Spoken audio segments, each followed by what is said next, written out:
Some calling it the storm of the century as a life-threatening storm surge, damaging winds, and catastrophic floods make their way across Florida.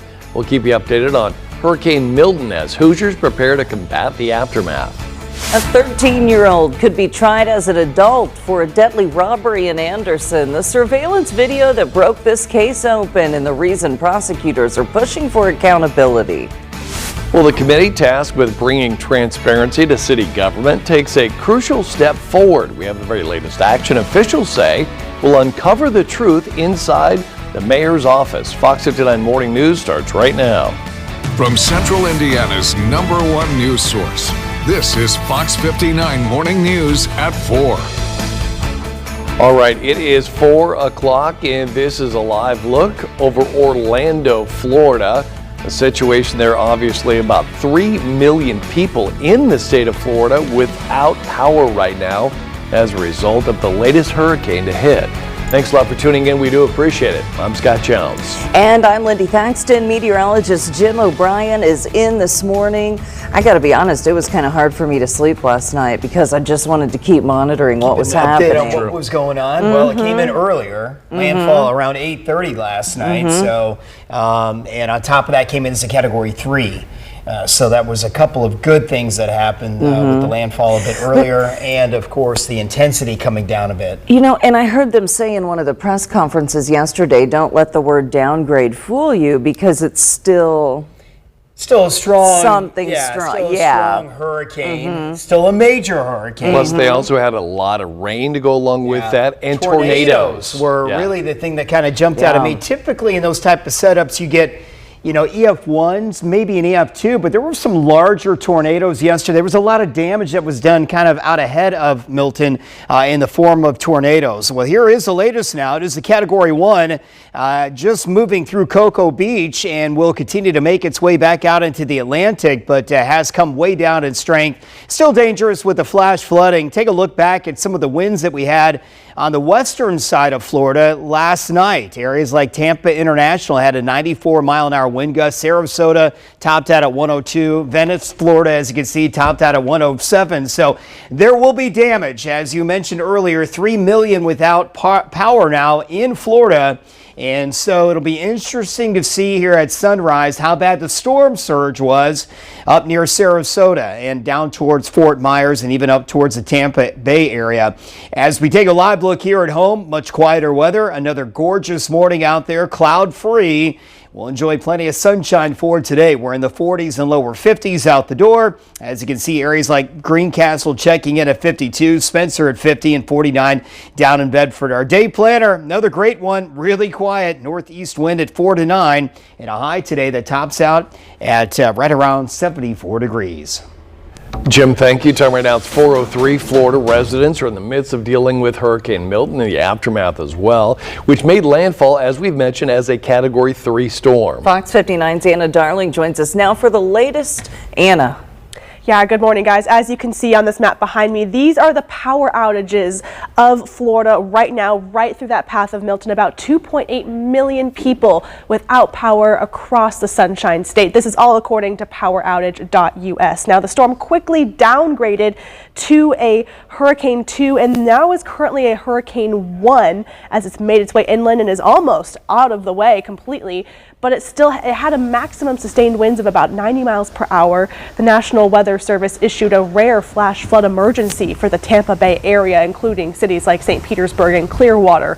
The Red Cross is there and says it has 7 evacuation centers ready across the state. For folks that are driving north on Interstate 75 and just need to get off the road and get some rest, they can come to any of those evacuation centers just to get a break. Looking at this map, it actually says more like 2.9 million people without power, so that number has gone up since this morning.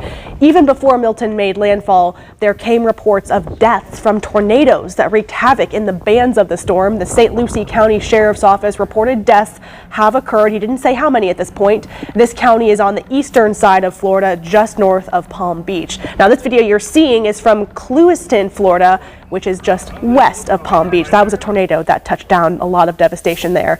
Governor Ron DeSantis says electrical line workers are standing by and will be ready to get to work restoring power to people as soon as it's safe to do so. Back to you guys. Emma, thank you. And continuing off of what Anna mentioned, twisters were also confirmed in Pine Island, Fort Myers, Wellington, and along the eastern shore of Lake Okeechobee.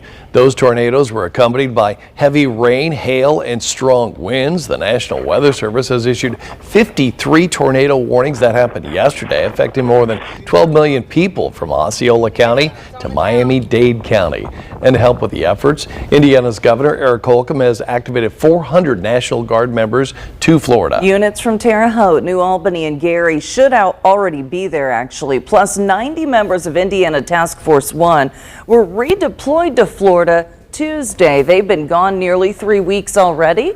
They say they will stay on the ground as long as they are needed. Stay with Fox 59, of course, for updates. We will be talking about a lot of the issues going on with this storm all morning long.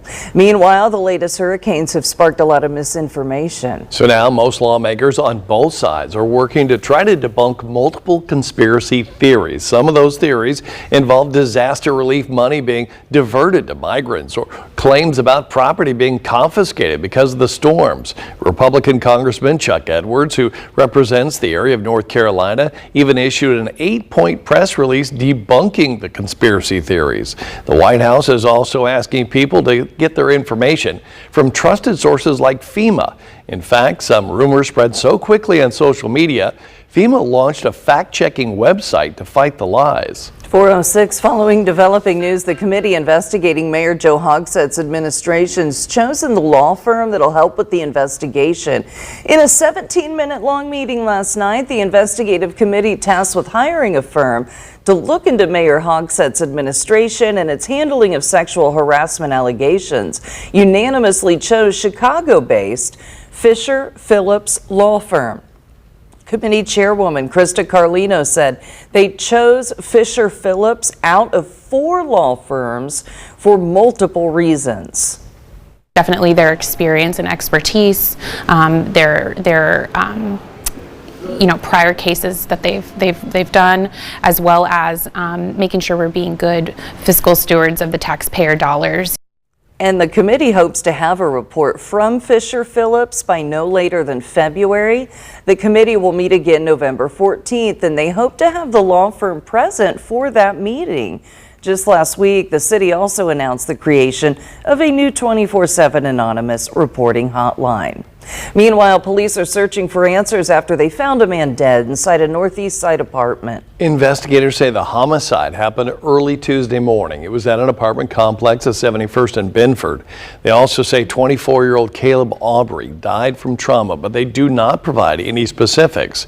Drug-related chemicals were found at the apartment, but police have not confirmed if drugs played a role in Aubrey's death. They ask anyone with information to call Crime Stoppers at 317-262-TIPS.